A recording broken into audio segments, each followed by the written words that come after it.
अल्फाज बनाइए। इस सरगर्मी में आज हम नए अल्फाज तैयार करेंगे। वीडियो को मुकम्मल देखिए और चैनल को सब्सक्राइब कीजिए।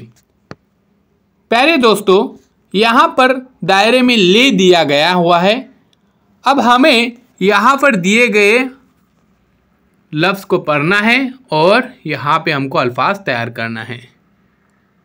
चलिए देखिए, ब वाव बो, ग वाव गो, त वाव तो, ट अलिफ टा, क अलिफ का, प अलिफ पा, न अलिफ ना और वाव अलिफ वा। ये देखिए यहाँ पर बोले, उसके बाद गोले, तोले,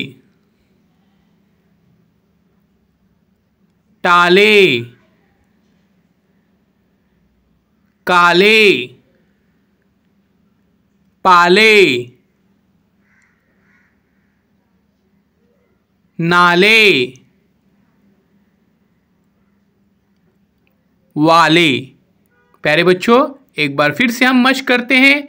इसे लिखिए और याद कीजिए। बोले, गोले, तोले, टाले, काले, पाले, नाले, वाले। अजीज तुलबा व तालिबात, डिजिटल तरीके से उर्दू पढ़ना लिखना सीखे, डिजिटल तरीके से मराठी पढ़ना लिखना सीखे।